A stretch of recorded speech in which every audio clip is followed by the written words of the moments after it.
ಯಾರು ಅವನಿಗೆ ಮಾತಾಡಂತಾರೆ? ನನಗೆ ಯಾಕೆ ಕಾಂಟ್ಯಾಕ್ಟ್ ಮಾತಾಡ್ತಾನೆ ಇವ ಮನೆ ಬಂದಾಗ ಇಲ್ಲಿ ಹಾಸ್ಪಿಟ್ಲ್ ಹತ್ರ ಏನು ಮಾತಾಡಿದೇವ?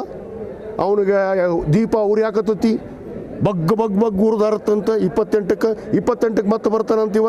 ನೋಡೋಣಲ್ಲ, ನನ್ನ ಮತಕ್ಷೇತ್ರದ ಜನತೆ ತೀರ್ಮಾನ ಮಾಡ್ತಾರೆ. ಇವ ಯಾರು ರೀ ಹೇಳಕ್ಕೆ? ನನಗೆ ಬದ್ನಿಕಾಯಿ ಇವ ಯತ್ನಾಳ್ ಯಾರು, ಇವ ಯಾರು ನನಗೆ ಹೇಳಕ್ಕೆ? 28ಕ್ಕೆ ನೋಡ್ತಾರೆ ಜನ, ನಾನು ನೋಡ್ತಾರೆ, ಇವನು ನೋಡ್ತಾ ಇದ್ದಾರೆ.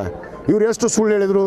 ಇವ್ರು ಮಂತ್ರಿ ಇದ್ದಾಗ ಏನು ಇದೇ 2D 2C ಮೀಸಲಾತಿ ಕೊಡಿಸಿದ್ರಲ್ಲ, ಇವತ್ತು ಸರ್ಟಿಫಿಕೇಟ್ ಕೊಟ್ಟರು ನಮ್ಮ ಮಕ್ಕಳ ಕೈಲಿ. ನಮ್ಮ ಸಮಾಜಕ್ಕೆ 2D 2C ಮೀಸಲಾತಿ ಬಂತ. ಇವರು ಸ್ಪಷ್ಟ ನಿಲುವು ಇಲ್ಲ.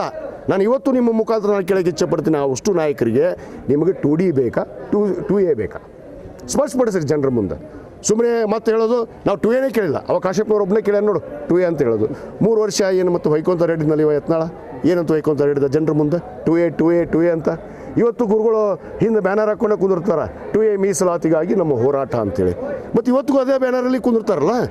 ಹಾಂ, ನಾವು ವಿರೋಧ ಮಾಡಿದ್ದು ಒಂದು ಪಕ್ಷಕ್ಕೆ ಸೀಮಿತವಾಗಿ ಗುರುಗಳು ಕೆಲಸ ಮಾಡಬಾರ್ದು, ಮಠದಲ್ಲಿ ಇರಬೇಕು. ಮಠದಲ್ಲಿ ಏನು ಧಾರ್ಮಿಕ ಚಟುವಟಿಕೆಗಳು ನಡೀಬೇಕು.